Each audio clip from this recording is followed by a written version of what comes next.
காதல் அன்பில் என்ன தவறு இருக்கிறது? What is wrong with romantic love? ప్రేమించి ప్రేమ చూపించడంలో తప్పేంటి? நீங்க சொன்ன உடனே இப்படி சிரிப்பீங்கன்னு எனக்கு தெரியும். I knew that when I say this you laugh. నేను ఇలా చెప్పిన వెంటనే మీరు నవ్వుతారని మాకు తెలుసు. நீங்க சிரிச்சாலும் சரி என்ன சொன்னாலும் சரி இதுக்கு பதில் கொடுத்து தான் ஆகணும். Whether you laugh or whether you don't laugh, whatever you say, I will give you the answer, the right answer. మీరు నవ్వినా సరే నవ్వకపోయినా సరే నేను దీనికి సరైన సమాధానం చెప్పి తీరాలి. இப்போ நான் சொல்றத కొంచెం కవనమా కవనింగ. I want you to pay careful attention to what I say. ఇప్పుడు నేను చెప్పేది శ్రద్ధగా ఆలకించండి. உன்னுடைய அறிவின் பகுதிக்கும் உன்னுடைய ஆவிக்குரிய பகுதிக்கும் உணர்வுகளின் பகுதிக்கும் இருதயத்தை விசாலமா திறந்து வச்சு பாரு. I want you to expand your heart, to enlarge your heart now to listen to me, so that you might be able to listen to the answer from the spiritual point of view, from the emotional point of view.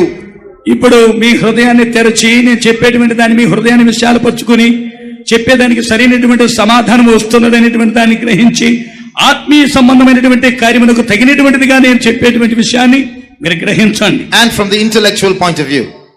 வளமாக பதில் சொல்ல எனக்கு 2 மணிக்கூர்கள் எடுக்கும். ஆனாலும் சுருக்கமான இந்த சமயத்துக்குள் ரத்தின சுருக்கமாய் இரத்த புஷ்டியாய் விடை கொடுக்க விரும்புகிறேன். To give you a detailed answer I'll need 2 hours, but I'll try to be as brief as possible when I give you this answer. దీనిని చెప్పాలంటే 2 గంటల సేపు పట్టవచ్చు, కానీ అతి సులభంగాను రక్త పోషణమే కలుగు నిమిత్తమై నేను క్లుప్తంగా చెప్పాలని కోరుకుంటున్నాను. வாலிப பிள்ளைங்க நீங்க இருக்கக்கூடியதான இந்த காலத்துக்கும் எங்களுக்கு சற்று முன்பே இருக்கிற காலத்துக்கு இடையே ரொம்ப வித்தியாசம் இருக்கு. இன்னும் சொல்லப்போனா நான் என்ன எடுத்துட்டா 2 ஜெனரேஷனுக்கு நடுவுல இருக்கிற மாதிரி ஒரு குரூப் தான் நான். There is a big gap or a big difference between you young people who are living in your time and me who was when I was young. I was a person who was in the junction between 2 generations. మునుపునటువంటి సంతానపు వారికిని ఇప్పుడున్నటువంటి మీ యవ్వన కాలపు కాలమునకును చాలా తేడా ఉంది. కానీ మధ్యలో నేను ఒక యవ్వనస్తుని, నా కాలంలో నేను మీకు మధ్యలో ఉన్నాను. அந்த காலங்கள்ல காதல் என்கிறதான அந்த வார்த்தையே ஒரு பாவமா தான் நினைச்சாங்க. காதல் சொன்னா கேர்ள்ஸ்க்கு பண்ணவே தெரியாது, பாய்ஸ் தான் பண்ண தெரியும் அப்படி நினைப்பாங்க. In those days romance itself, the word itself was a bad word. People thought only boys knew what romance was, girls knew nothing, they were innocent. పూర్వకాలమైతే ప్రేమ అనేటువంటి విషయం గురించి చూచినప్పుడు అది పాపము అనేటువంటి దృష్టితో చూచారు. అదే సందర్భంలో ప్రేమించడము అనేటువంటి అమ్మాయిలకే తెలియదు, అబ్బాయిలకు మాత్రమే తెలుసని అప్పుడు అనుకున్నారు. ఆనా இன்னைக்கு இருக்கிற உலகம் but today's world, అయితే ఇప్పుడున్నటువంటి లోకము మీడియా, through the media சின்ன பிள்ளைங்களுக்கு கூட முந்தின காலங்கள் இருக்கிறவங்க வாழ்நாள் முழுவதும் அனுபவித்திராததான தவறான அறிவு சின்ன பிள்ளைங்களுக்குள்ளே இருக்கு. Small children have knowledge that even adults did not have when they died. పూర్వకాలంలో ఉన్నటువంటి చిన్నలలో తెలియనటువంటి కార్యములను ఇప్పుడున్నటువంటి చిన్న పిల్లలు ఆ మీడియా ద్వారా ఎన్నో విధములైన పాపములను అనుభవిస్తున్నారు. சொல்ல போனா காலேஜுக்கு போயிட்டு நம்ம பிள்ளைங்களுடைய கல்லூரிகளில் கூட பிள்ளைங்களுக்கு ஒரு பொண்ணை பத்தி அவங்க பேராசிரியர் சொன்னார். எல்லாருமே வகுப்புல ஜோடியா உட்கார்ந்து இருக்கிறாங்க. இந்த பொண்ணு பரிசுத்தமா ஜீவிக்கிறது தனியா உட்கார்ந்து இருக்கிறா. அப்படிப்பட்ட நேரத்துல கவனிங்க, இது ரொம்ப முக்கியமான பகுதி. இந்த நேரத்துல கைதட்டியோ சந்தோஷப்பட வேண்டிய பகுதி பின்னால இருக்கலாம். We'll be happy later on. Clap our hands later on. Please listen now. ఇప్పుడు మౌనంగా ఉండి వినండి. చివరిలో మనం చప్పట్లు కొట్టి ఆనందించవచ్చు. அந்த பேராசிரியர் என்ன தெரியுமா நம்மள பிள்ளைய பத்தி சொன்னாரு? உனக்கு வெக்கமா இல்ல? கிளாஸ்ல வந்து உட்கார்ந்துருக்க, கூட உட்கார ஒரு பயம் கிடைக்கல, எவனையும் இழுத்துட்டு வந்து உட்காரு. அப்படி ஒரு மோசமான காலத்துக்குள்ள வந்திருக்கிறோம். வாலிபனே நீ என்ன யோசித்து பார். What we have come to such a time in one particular college, one girl was sitting alone. She was a spiritual girl, whereas all the other boys and girls were sitting in pairs, one boy, one girl, and so on. And this professor asked that girl, "You're sitting alone, don't you have any shame? Go and get a boy for yourself." అప్పుడు ఒక నియమించబడినటువంటి కళాశాలలో అబ్బాయిలు అమ్మాయిలందరూ కూడా ఇద్దరిద్దరుగా జతలుగా వెళ్లి కూర్చొని ఉన్నప్పుడు మన యొక్క విశ్వాసి పాప ఒంటరిగా ఆత్మీయంగా ఉండి కూర్చొని ఉన్నందువలన అక్కడ ఉన్నటువంటి కళాశాల బోధకుడు ఏమంటున్నాడంటే, నీకు సిగ్గుగా లేదు? ఒంటరిగా కూర్చొని ఉన్నావే, నీవు ఎవరన్నా లాక్కొని వెళ్ళటానికి ఎవరు దొరకలేదా? ఎవరన్నా తీసుకెళ్ళిపోయి అక్కడ కూర్చోపో అంటున్నారు. கெட்ட உலகம், மோசமான மீடியா, வாலிப பருவத்துக்கு இருக்கிற ஆசை இச்சைகள், இவைகளுக்கு நடுவே உனக்குள் கெட்ட அன்புகளை எழுப்பக்கூடிய, காதல் அன்புகளை எழுப்பக்கூடிய நிறைய பிரஷர்ஸ் இருக்கு உனக்கு. This sin-filled world and the corrupt media and your heart that entertains lust will give you a lot of pressure so that you can easily fall into romantic love. Medias ఎక్కువగా ఉన్నందువలన ఈ రోజుల్లో ఈ పాపం అనేటువంటిది యవనస్తులలో అతి వేగముగా ప్రవేశించి అనేక రీతులుగా వారిని లోకములో పాపమునకు లోబడిచేటువంటి స్థితికి, మహాఘోరమైన స్థితికి వచ్చినది. இப்படிப்பட்ட அந்நிய அன்புகளுக்கு ஈடுபட்டு இதன் அடிப்படையில் ஒரு விவாகம் செய்து கொள்ளலாமே அப்படிங்கிற எண்ணங்கள் அடிக்கடி உனக்கு வந்து போகும். So this thought will come often in your mind. Is it wrong? Is it not all right to get into such a kind of love and get married by it? ఈ రీతిగా మనము మీడియాల ద్వారా సంబంధపడి ఒకరితో ఒకరు సంబంధపడి వారిని ప్రేమించి ఇట్లాగైనా పెళ్లి చేసుకుందామని యవనేచ్ఛల కోరికలు నీ మనసులో కలుగుతూ ఉంటాయి. இப்ப நான் விஷயத்துக்கு வரேன். Now I'll come to the point. ఇప్పుడు మన కార్యానికి వచ్చేదము. வாலிபனே, உன்னுடைய இருதயம் தான் அன்பின் இருப்பிடம். Your heart is the seat of love. నీ యొక్క హృదయమే ప్రేమ నివాసము. விவாக விஷயத்துல அன்பினுடைய இந்த விஷயங்கள்ல பருவத்தை நீ அடைகிற நேரத்துல உன்னுடைய இதயத்தில் இருக்கிற அன்பை திறக்கும் போது ரொம்ப ஜாக்கிரதையா இருக்கணும். When you come of age and when it comes to marriage and when it comes to opening your heart towards love, you have to be very careful in making your decisions. నీ యవ్వన కాలములోనికి నీ వచ్చినప్పుడు, నీ హృదయమును ప్రేమ కొరకై తెరచునప్పుడు, నీ వివాహ కాలమునకు నీ వచ్చి నీ ప్రేమను వెల్లడి చేయనప్పుడు మరీ జాగ్రత్తతో నీ హృదయమును తెరవాలి. திறக்கிறதுக்கு கவனி, 3 காரியங்கள் இருக்கிறது. திறக்கக்கூடியதான ஒரு நேரம் இருக்கு, திறக்கக்கூடிய ஒரு மனிதன் இருக்கிறான், திறக்கக்கூடிய விதம் இருக்கு. Now there are when it comes to opening your heart, there are three things to remember. 1, there is a time in which you have to open your heart. 2, there is a person to whom you have to open your heart. 3, there is a way to open your heart. ఈ హృదయాన్ని నీవు తెరచుటకు 3 అనుభవాలు ఉన్నాయి. వాటిలో ఒకటి, ఏ సమయమున తెరవాలి, ఏ వ్యక్తి కొరకు తెరవాలి, ఏ మార్గములో తెరవాలి అనేటువంటి విషయాలు మీరు తెలుసుకోవాలి. எவ்வளவு நீ அழகு உள்ள ஆளா இருக்கலாம், எவ்வளவு சக்தி உள்ள செல்ஃப் கண்ட்ரோல் உனக்கு இருக்கலாம், எவ்வளவு புத்தியில நீ பெரிய ஆளா இருக்கலாம், கவனிச்சுக்கோ. உன்னுடைய விவாக வாழ்க்கையில அல்லது உன்னுடைய வருங்காலத்தில் இருக்கிற இந்த பகுதிகளில், அன்பின் பகுதிகளில் நீ விளையாட்டுத்தனமா இருந்து இந்த 3ல எதிலாவது ஒண்ணு நீ தவற விட்டாலும் பயங்கரமான அழுகையின் கண்ணீரும் வேதனையும் ஒரு சூழ்நிலைக்கு உனக்கு வருவேன். You may be a very good looking person, you may claim to have a lot of self control, you may be very clever, but despite all these things, if in one of these 3 areas of the time of opening your heart and a way to open your heart, the person to whom you should open your heart, in one of these things, when it comes to marriage, you go wrong, then you will go off track and it will become very dangerous for you. నీవు ఎంత అందమైన వ్యక్తివై ఉండవచ్చు, నీ యొక్క మనసును స్వాధీనములో ఉంచుకోగలిగిన వ్యక్తివై ఉండవచ్చు, లేక నీవు మహా తెలివి కలిగినటువంటి వ్యక్తివై ఉండవచ్చు. ఈ 3 కార్యములు మాత్రం నువ్వు చాలా జాగ్రత్తగా మనసులో పెట్టుకోవాలి. ఏ సమయాన్ని తెరవాలి, ఏ వ్యక్తి కొరకు తెరవాలి, ఏ మార్గము గుండా తెరవాలి అనేటువంటి నీ వివాహ జీవితమును గురించి నీ హృదయాన్ని తెరిచేటప్పుడు నీవు జాగ్రత్తగా తెరవకపోతే నీవు మిక్కిలి క్లిష్టమైన దౌర్భాగ్యమైన స్థితిలోనికి వెళ్ళి చేరుదువు. ஆண்டவருடைய கிருபையால் நான் சொல்லட்டும், நான் ஒரு குவாலிஃபைட் சோஷியல் ஒர்க்கர். நான் படிச்சது social work. When I studied social work. నేను చదివినటువంటి చదువు సమాజ సేవ చదువు. கிட்டத்தட்ட ஆண்டவருடைய இந்த ஊழிய பகுதிகளில் கிட்டத்தட்ட ஒரு 20 வருஷத்துக்கு மேல எத்தனையோ தம்பி தங்கச்சிமாரோடு கூட கவுன்சிலிங் நான் ஈடுபட்டிருக்கிறேன். I have dealt with many young people and given them counsel in the past 20 years of my ministry. నా యొక్క జీవితంలో 20 సంవత్సరాల కాలములో 20 సంవత్సరాల నుండి ఇప్పటి వరకును యవన సహోదర సహోదరులకు ఎన్నో విధములైన ఆలోచనలు నేను చెప్పి ఉన్నాను. நான் சொல்ற வார்த்தையை கேட்கும்போது உங்கள சிலருக்கு பிடிக்காதது, சிலருக்கு விளையாட்டா இருக்கும், சிலருக்கு இது ஜாலியா போலாம் நினைக்கும். ஆனா உன்னை பார்த்து ரொம்ப நான் நேசிச்சு சொல்றேன். உன்னுடைய கைகளை பிடித்து கொண்டு பேசுவதோடு பேசுறேன். என் சொல்ற வார்த்தைக்கு சற்று நீ உன் இருதயத்துல வச்சு நீ யோசிக்கும்படி நான் உன்னை மிகவும் வேண்டிக் கொள்கிறேன். As I speak these words, some of you won't like what I'm going to say. Some of you will take all this as a big joke, but I'm holding your hands, virtually holding them and telling you, please listen carefully to what I'm going to say. నేను మీకు చెప్పినటువంటి కార్యం ఒకవేళ మీకు ఆటకాయితనముగా ఉండొచ్చు, అల్లర్చిల్లరగా ఉండవచ్చు. నేను మీకు మీ చేతులు పట్టుకుని చెప్పిన రీతిగా నేను దీనముగా చెప్పుచున్నాను. మీరు చెప్పే విషయాన్ని శ్రద్ధగా ఆలకించండి. முதல் காரியம், அந்த திறக்க வேண்டிய மனிதன், அந்த ஆள் கர்த்தர் உனக்குன்னு ஒரு பார்ட்னரை துணையை நினைச்சிருந்தா அந்த ஆள்கிட்ட தான் நீ திறக்கணும். அதை விட்டுட்டு உன் கண்கள் போகிற இடத்துல எல்லாம் அழகுன்னு சொல்றது, நீ விரும்புற ஒரு தவறான நபரை நீ தேர்ந்தெடுத்தா உன் வாழ்க்கையில நரகங்கிறது நீ போய் பார்க்க வேண்டியதல்ல. எதை அழகுன்னு நினைச்சு போய் விரும்பி அடைஞ்சியோ அதுல வேதனை பயங்கரமா தொடங்க ஆரம்பிச்சிடும். Now, first thing, the person to whom you should open your heart. There is a person, if it is God's will, who is appointed by God, who is meant to be your life partner. And you have to open your heart only to that person.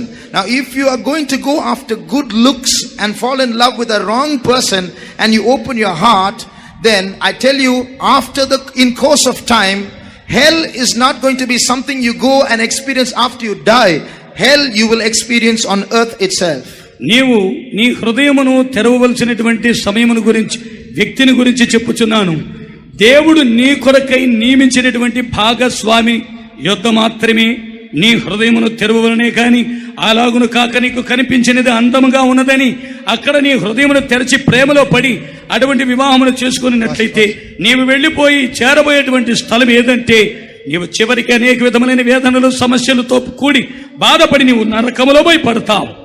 Telugu கொஞ்சம் ஃபாஸ்டா சொல்லி பாருங்க. அப்போ கவனிங்க, ரொம்ப முக்கியமான ஒரு பகுதி உன்னுடைய ஜீவியத்துல தவறான ஒரு ஆள் கூட போய் நீ பழகிட்டனா, தவறான இடத்துல நீ திறந்துட்டனா, பார்க்கறதுக்கு அழகா இன்ட்ரெஸ்டா இன்னொரு ஏஞ்சல் மாதிரியே இருக்கே அப்படிலாம் நினைச்சு நீ வருவ. ஆனா போய் அடைஞ்ச பிற்பாடு ஐயோ பயங்கரம், வேண்டாம் வேண்டாம், நரகம் கத்துற அந்த சத்தம் தான் சலிப்பும் வெசனமும் பயங்கரமா உனக்கு இருக்கும். If you fall in love with a person just for their face, in the beginning you will say this person looks like an angel and so on, but afterwards you're going to cry, you're going to weep and lament, and you're going to be sorry for what you did, but it's going to be too late. ఒకవేళ నువ్వు చూచినప్పుడు ఆ వ్యక్తి నీకు అందముగా కనబడి ఉండవచ్చు, చూడటానికి నీకు దూతవలే కనబడవచ్చు. నీవు దానిని పొందిన తర్వాత నీకు వచ్చేటువంటి అనుభవం ఏంటంటే వేదన, కష్టము, నష్టము, బాధతో నీకు కలుగుతుంది. கவனிங்க, நீங்க சில நேரங்களில் நினைக்கலாம், நான் எத்தனையோ நேரங்களில் கவுன்சிலிங்ல பார்த்துருக்கிறேன், நம்ம எவ்வளவு அவங்ககிட்ட சொல்லட்டும், அவங்க கடைசியில் சொல்லுவாங்க, அண்ணே நீங்க சொல்ற எத்தனையோ பேர் அவங்க கெட்டவங்களா இருப்பாங்கண்ணே, ஆனா இந்த குறிக்கப்பட்ட ஆள் நல்லவங்க தானே, நான் சொல்ற இந்த பொண்ணு கரெக்ட் தான், நான் செய்யற இந்த பையன் கரெக்ட் தான் சொல்லுவாங்க. Now in so many cases of counseling, when I'm advising young boys and girls about this thing, you know what they say when I give them this advice? They say, brother, all this applies to other people, but this boy or this girl whom I've loved, he's different, she's different, you know. మరి నేను అనేక యవనస్తులకు ఇటువంటి కార్యములలో ఆలోచన చెప్పేటప్పుడు వాళ్ళు నాతో చెప్పేది ఏమిటంటే, అనగారు ఈ మరి ఇతరులందరూ కూడా వాళ్ళు చెడ్డవాళ్ళై ఉండవచ్చు, కానీ ఈ అమ్మాయి ఈ అబ్బాయి చాలా మంచివాళ్ళు, నాకు చాలా నచ్చినటువంటి రీతిగా ఉంటున్నారని చెప్పేవారిగా ఉంటున్నారు. அதுக்கு ஒரு காரணம் இருக்கு. There's a reason for that. దానికి ఒక కారణం ఉంటుంది. இப்படிப்பட்ட உறவுகள் ஆரம்பிக்கும் போது, அன்பு ஆரம்பிக்கும் போது, when such a love opens between two people, ఇటువంటి ప్రేమ ఇతరుల సంబంధపడినప్పుడు ரெண்டு பேருமே தங்களை விட்டு வெளியே வந்து எக்ஸ்ட்ரா மைல்ஸ் நடப்பாங்க, எக்ஸ்ட்ரா நேரம் பேசுவாங்க, எக்ஸ்ட்ரா வார்த்தைகளை கொட்டுவாங்க, எக்ஸ்ட்ரா அழகா காட்சி அளிப்பாங்க. முந்தின காலத்தோட அழகா நீட்டா வருவாங்க, எக்ஸ்ட்ரா எக்ஸ்ட்ரா எக்ஸ்ட்ரா வரும். The truth is this: when two partners, when two people start loving each other, they will come out of their true selves and they will start behaving in an extraordinary manner. Their words will be extra, their way of dressing will be extra, their behavior will be extra, so they will be different from what they actually are when they encounter each other. ఒక ఇరువురు ప్రేమలో పడిన తరువాత వారిరువురును కూడా సంబంధపడేటప్పుడు మొట్టమొదట ఉన్నటువంటి శృంగారము కంటే అధికమైన శృంగారము ధరించుకుంటారు. అధనమైనటువంటి అలంకరణ, అధనమైనటువంటి వస్త్రములు, అధనమైనటువంటి దూరం నడవటము, అధనమైనటువంటి ప్రవర్తన చూపించడము జరుగుతూ ఉంటుంది. ஆனா நீ அந்த ஆளை நேசிச்சு அவனை போய் அடைஞ்ச பிற்பாடு அந்த பையனா இருக்கட்டும் பெண்ணா இருக்கட்டும் they'll come back to their self. அதுக்கப்புறம் தாங்களா மாறுவாங்க. இந்த மாதிரி இன்ட்ரெஸ்டா பேச முடியாது, இந்த மாதிரி கரெக்டான டைப் செல்போன் பேச முடியாது, மெசேஜ் அனுப்பிச்சிட்டே இருக்காது, ரெண்டு பேரும் ஒண்ணா சேர்ந்தாச்சு. Right? Now what's happened is once marriage is taken place and the two have known each other or attained each other, then they will come back to their former old selves, and after that there's no time for one another and their true colors will come out. అయితే వారిరువురు ఇంతకు మునుపు ఆకర్షించుకొని ఎక్కువ మాట్లాడతారు, ఎక్కువసేపు cell phone లో మెసేజ్లు పంపిస్తారు, అన్ని చేసిన తర్వాత వారిరువురు ఏకమైపోయిన తర్వాత ఇక మాట్లాడడానికి కుదరదు, ఇక సెల్ ఫోన్ చేయడానికి కుదరదు. తర్వాత ఇద్దరు కూడా ఏకమైనందువలన అది మిక్కిలి కష్టకరంగా మారిపోను. அப்பத்தான் சொல்லுவாங்க, என்ன நடிச்ச, என்னெல்லாம் பேசின, எவ்வளவு நேரம் மணிக்கு நீ அப்படி செஞ்ச, இப்ப பாரு உன்னை பார்த்தா அப்படி இருக்கு இப்படி இருக்கு. உண்மையான கலர் அப்பத்தான் தெரியும், அப்பத்தான் சலிப்புங்கிறது தட்டும். Only then they will start accusing each other. How much you acted as though you had so much of time for me, and now you are behaving like this. This is when they are themselves once again. వారిరువురు ఏకమైన తర్వాత ఇంకా మాటలు మాట్లాడడానికి కుదరదు కనుక వారి మధ్యలో వచ్చేటువంటి సమస్యను చూచి ఏమంటారంటే, అప్పుడు నువ్వు ఎంత బాగా మాట్లాడావు, ఎంత బాగా నటించావు, ఎంత బాగా చేసి ఇప్పుడు నువ్వు నన్ను మోసం చేశావంటారు. எதை அழகுன்னு நினைச்சு அடையணும்னு நினைச்சியோ அதை அலங்கோலமா பார்த்து அகன்று போகணும்னு நீ விரும்புவ. What you thought was beauty, what you thought you wanted to enjoy will now become ugly and you will want to withdraw. ఏదైతే నువ్వు అందముగా సౌందర్యముగా అనుకొని నువ్వు ప్రేమించి దానితో పాటు వెళ్ళి సంబంధపడి ఐక్యపడ్డావో దానిని నువ్వు తర్వాత చూసినప్పుడు వికారంగా మారినప్పుడు దాని నుండి నువ్వు వేరైపోవాలని చూస్తున్నావు. నెంబర్ 2, నీ తరక వేண்டிய நேரம் இருக்கு. 2, there is a time to open your heart. రెండవది, నీవు తెరవవలసిన సమయం ఉన్నది. உனக்கு அந்த குறிக்கப்பட்ட நபரை ஆண்டவரே நியமித்திருந்தா கூட அதுக்கு ஒரு நேரம் இருக்கு, அது வரைக்கும் நீ காத்திருக்கணும். Suppose that person whom God has appointed for you is appointed by God himself. There is a time for you to open your heart even to that person. నీ కొరకు నియమించబడినటువంటి భాగస్వామిని దేవుడు నియమించి ఉన్నప్పటికీ ఆ దానిని అనుభవం పొందే నిమిత్తమై దానికి తెరవలసినటువంటి సమయం ఉన్నది. காலத்துக்கு முன்னே நீ திறந்தா அதே ஒரு ஆளாத்தான், தேவன் குறிக்கப்பட்ட அந்த ஆளாத்தான் இருக்கும். ஆனா சமயம் தேவன் குறிச்ச நேரத்துக்கு முந்தி, பரிசுத்தவான்களுக்கு முந்தி நீ போய் குறிச்சிட்டு நீயே அடைஞ்சிட்டன்னு சொன்னா நீ அவனை முற்றிலுமாய் அடையக்கூடிய நேரம் வந்த பிற்பாடு அதே ஆள் சலிப்பா இருக்கும். இன்னும் சொல்ல போனா உன்னுடைய வாழ்க்கையில இன்னைக்கு அநேகருடைய லைஃப்ல இருக்க பிரச்சனை, காலத்துக்கு முன்னே குறிக்கப்பட்டவங்களோடு லவ் பண்ணி எல்லாத்தையும் அனுபவிச்சுட்டாங்க. அதை அடைஞ்ச பிற்பாடு இனி ஒண்ணும் இல்லை. What's next? நத்திங். எல்லாம் முடிஞ்சிருச்சு. அன்பு எல்லாம் முடிச்சிட்டு கல்யாணத்துக்கு பிற்பாடு சண்டை போட்டுட்டு. So what's happening is, even if it's that person appointed by God for you, if you start opening your heart to that person before time, then you will be sharing your love with that person. By the time where you come and marriage is over, your love is over by then, and from marriage onwards it's fighting all the time. దేవుని చేత ఏర్పరచబడి ఉన్నదైనప్పటికీ ఆమెను కాలమునకు మునిపే నీవు ప్రేమించి అనుభవించవలసినవన్నీ అనుభవించిన తర్వాత మరలా అన్ని అయిపోయాయి కనుక ఇక ఆమెను చూసి నీకు ద్వేషం పుట్టి వివాహమైన తర్వాత ఇంకా పోట్లాటే ప్రారంభమవుతుంది. புருஷனே மனைவியே உன் புருஷன் மேல மனைவியே நீ அன்பு கூர்வாயாக. புருஷனே உன் மனைவியே உன் புருஷன் மேல் அன்பா இருக்க கடவுள். கல்யாணத்துக்கு பிற்பாடுதான் லவ்வே ஸ்டார்ட் பண்ணு. இவங்க கல்யாணத்துக்கு முன்னால லவ் ஸ்டார்ட் பண்ணிட்டு கல்யாணத்துக்கு பிற்பாடு சண்டையை ஸ்டார்ட் பண்றது. The Bible doesn't say boys love your girls. The Bible says husbands love your wives, wives love your husbands. So love starts after marriage. If you start love before marriage, then after marriage fighting starts. పరిశుద్ధ గ్రంథములో వాక్యం ఏమి చెప్పబడినదంటే, పురుషుడా నీ భార్యను ప్రేమించుము, ఓ స్త్రీ నీ భర్తను ప్రేమించుమని వ్రాయబడి ఉన్నది. అయితే వీడు వివాహం కాకమునిపే ప్రేమలో పడి ప్రేమించుచున్నారు. వివాహమైన తర్వాత గొడవలతో ప్రారంభమవుతుంది. మూడవది అది ఒక ముறை, ఒక విధం இருக்கு. Thirdly, there is a way to open your heart. మూడవదిగా దానికి మార్గం ఉన్నది. நாம் பலவீனர், I'm weak, నేను బలహీనుడను, நம்மால ஒன்றும் செய்ய முடியாது, I can't do anything. నేనేమి చేయలేను. ஆண்டவர் ஒரு முறையை வச்சிருக்கிறார். God has given certain norms by which this ought to be done. దేవుడు ఈ కార్యము జరుగు నిమిత్తమై ఒక పద్ధతిని పెట్టారు. ஒரு விவாகம் என்று சொன்னால் கூட அது வைக்கக்கூடியதான இடத்துல பரிசுத்தவான்கிற முறையில எல்லா ஜெபத்தோடு தேவ சமூகத்துல செய்யக்கூடிய ஒரு பகுதி.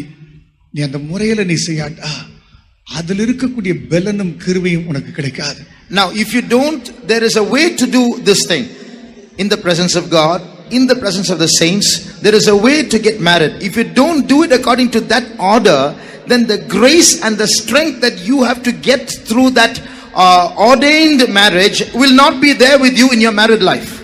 నీవు చేయవలసినటువంటి పద్ధతిని ప్రకారము అనగా దేవుని యొక్క నిర్ణయ ప్రకారము పరిశుద్ధుల యొక్క పద్ధతి ప్రకారము దానిని క్రమముగా చేయకుండా నీ ఇష్ట ప్రకారం ఏదైనా పద్ధతులు నీవు చేసుకున్నట్లయితే అది చివరికి ఆ వివాహం అనేటువంటిది పరితాపకరముగా మారిపోతుంది. நிறைய காரியங்கள் இருக்கிறது. என் டைம் முடிந்து விட்டது. 2 நிமிடங்களுக்குள் நான் ஒரே வார்த்தையில் சொல்கிறேன். உங்களை சொல்லலாம், அண்ணன் நீங்க சொல்றதெல்லாம் இப்ப விளங்குதுன்னு கஷ்டமா இருக்கு. சில பேர் இப்பவுமே அழுதுட்டு உட்காந்துருப்பீங்க. நிறைய பேர் கஷ்டத்துல. சில பேர் இப்பதான் இன்ட்ரெஸ்டிங் அந்த மலை மேல ஏறிட்டு இருப்பீங்க. முடியாது, இழுக்க முடியாது. ஆனா ஒண்ணு சொல்ற, இப்ப கேட்கலாம், நீ ஏறும்போது சந்தோஷப்பட்டுட்டே ஏறுவ, மேல ஏறின பிற்பாடு கீழே இறங்கணும். அழுதுகிட்டு வேதனைப்பட்டு கண்ணீரோட செத்து போயிடலாம். அப்படிதான் இறங்கி வருவேன். See, I want to tell you finally, I have only 2 minutes left, so I have to finish my statements. What I'm saying, some of you are already crying because of your trap. Some of you are now fully excited. You're climbing up the mountain of romance just now. But I tell you, there is something called the mountain top. After you reach the top, what can you do? The only thing you can do is to come down. And you're going to come down weeping and lamenting. You're going to be lonely and depressed and you'll want to kill yourself. ఇప్పుడు అనేకులను విడిచిపెట్టినట్లయితే ఏడవటానికి కూడా సిద్ధపడుతున్నారు. కానీ వారు ఎక్కేటప్పుడు మాత్రం సంతోషముగా పైకి ఎక్కిపోతున్నారు. కానీ అక్కడి నుండి దిగి రావాల్సి వస్తుంది. అక్కడి నుంచి దిగి వచ్చేటప్పుడు కన్నీళ్లతోని వేదనతోని దిగి వస్తూ ఉన్నది. முதலே செய்யாம இருக்கிறது நல்லது. இப்ப நீ கேள்வி கேட்கலாம், நான் இப்படி தப்பாயிட்டேன், எனக்கு ஏதாவது ஒரு ஆன்சர் இருக்கா? ஒரு காரியம் தம்பி தங்கச்சிமா, இதுக்கு ஒரே பதில் தான். இருதயத்தில் அன்பை வச்சவர் ஆண்டவர் தான். Now I want to tell you, some of you may not have yet fallen in love. Prevent it. Some of you may already be being trapped in such a situation. Your question might be, Lord, what should I do in this state? Is there any way out of this? I want to tell you something. It is God himself who has put love in human hearts. ఇప్పుడు గమనించండి, ఇప్పుడున్నటువంటి వారిలో కొంతమంది ఇప్పటి వరకు ఎవరు ప్రేమలో పడలేదు. మరి కొంతమంది అయితే ఇప్పటికే ప్రేమలో పడిపోయి ఉంటారు. ఇట్లాంటి సందర్భమునందు ప్రభువా నాకు ఏదైనా దీంట్లో నుంచి విడుదల ఉన్నదని మీరు కోరుకోవచ్చు. కానీ దేవుడిని చెబుతున్నాడు, దేవా నా దేవుని యొక్క ప్రేమ మాత్రమే నీ హృదయంలో ఉండడానికి చోటు ఇవ్వవలెను. உன்னுடைய ஹார்ட்டை ரீசெட் பண்ணக்கூடிய ஒரே ஒரு இடம் அந்த கல்வாரி அன்பு கிட்ட போய் நீ கதறி அழும்போது அவர் மட்டும்தான் உன்னை ரீசெட் பண்ண முடியும். எங்கேயுமே அது திருப்பி அது அடங்காது. எங்கேயோ டிக்கெட் எடுத்து நீ ஃபாரினுக்கு பறந்து பறந்து பார்க்கலாம், ரெக்ரியேஷன் கிளப்ஸுக்கு போகலாம், 1000 பேர் உன் காதுகள் இருந்து அன்பா ஆலோசனைகளை சொல்லலாம். அது உன்னை கொண்டுகிட்டே இருக்கும். ஆனால் எந்த ராஜாவுடைய அன்பு கிட்ட நீ உட்கார்ந்து அந்த சிலுவை கிட்ட வருவாயோ, அவர் அந்த அந்நிய அன்புகளை துரத்தி ஆரம்பத்தில் இருக்கிற அநாதி அன்பை உனக்கு திரும்ப தருவார். There is only one place in this world where you can reset your lost heart. You can buy a ticket to go to a foreign country to forget your romance. You can go to recreation clubs, or you may have 100 people whispering love in your ears to console you, to comfort you.